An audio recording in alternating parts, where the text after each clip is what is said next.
बिस्मिल्लाहिर्रहमानिर्रहीम अस्सलाम वालेकुम नाज़रीन।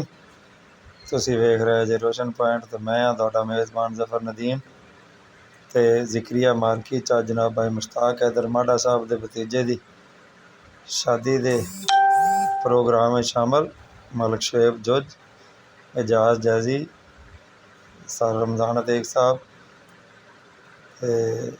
सरदार Shahid Hasan Zafar dragon cricket club ते भाईजान हाजी सरदार ज़ाहिद हसन ज़फ़र साहब ते सारे दोस्त जनाब मुश्ताक भाई मेज़बानी दे फ़रज़ सारे अंजाम देंदे हुए जनाब। ते अज मैं क्या भी दोस्तां नूं असीं इस कैमरे च महफूज कर लईए। अब्दुल्ला रमज़ान भी जनाब जी जैंगो मूड च हाज़र हो गया ते बड़ी खुशी का मौका है जी। देख रहे जे तुसीं बड़ियां रौनकां लगियां ने ते ज़ाहिर बात है जी जिंदगी का एक बहुत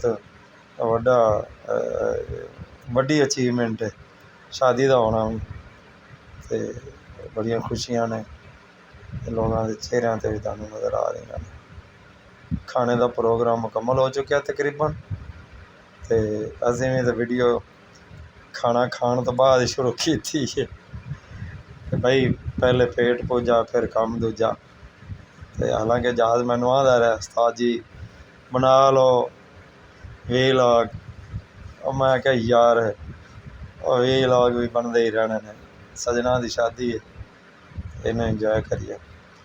दोस्त बड़े पुरसकून अंदाज नाल खाना शाना खा के गुल्ली ते 3 चीरियां ने सारियां रज के खाया। बहुत खूबसूरत प्रोग्राम सी ते मैन्यू शामिल है जनाब सब तो पहले रशियन सैलड, उस तो बाद जनाब जी गुड़ वाले चावल, उस तो बाद जनाब जी बिरयानी, उस तो बाद जनाब जी निक्की निक्की बोटी छोटी छोटी बोटी कटे दी बहुत ज़बरदस्त रोस्ट होया गोश्त पक्या सी ते नाल जनाब मज़े की गल सुन लो नैक्सट कोला ब्लैक एंड वाइट वो इत्थे तकसीम किया गया।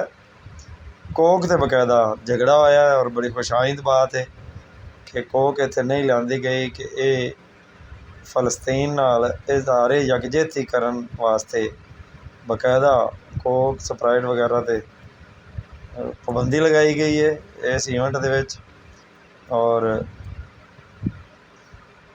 पाकिस्तानी मशरूब पेश किया गया ते बड़ा अच्छा माहौल, बड़े अच्छे दोस्त, बड़े पुराने दोस्त जिन्हां नाल अज मुलाकात हुई। तो शादी का इवेंट भी इस किस्म का ही होंदा है कि बड़ी दूरों दूरों हस्तियां तशरीफ ले आंदियां ने, बड़े पुराने दोस्त जनाब मिलते हैं एक दूसरे नूं, यादां ताज़ा हो जांदियां। ते ये भी उस सिलसिले की एक कड़ी है। हुण जनाब जी वापसी की राह लई है सारियां ते वेखो बड़ा पुरअमन खाना शाना खा के बड़ा पुरसकून माहौल बाहर निकल आए ने। जनाब जावन का फुल प्रोग्राम सरदार जवेद रशीद जा हुण जनाब असीं गड्डियां ते मोटरसाइकिलां इत्थों अपनियां अपनियां ढूंढनियां ने, ढूंढ के जनाब जी जनाब यादां शादी दियां। ड्रैगन क्रिकेट क्लब बड़े जोर शोर नाल जनाब हिस्सा लिया। एम ज़िक्रिया मार्की कोट शौकत सुल्तान दीपालपुर रोड चौक गुजरा शाह मुकीम एक वड्डा नां है शादी हालां मार्कियां ते मियाँ शायद ज़िक्रिया इनके ऑनर ने बड़ा अच्छा इंतज़ाम। लो जी सारिਆਂ ਨੂੰ अल्लाह हाफिज़ ते बिल आखिर मैं भी तुहानूं नज़र आ गया जा जैजी मुड़ हिस्सा पूरा पाना हुंदा। ते रोशन पॉइंट नूं सबसक्राइब करो, लाइक करो, बैल आइकन जरूर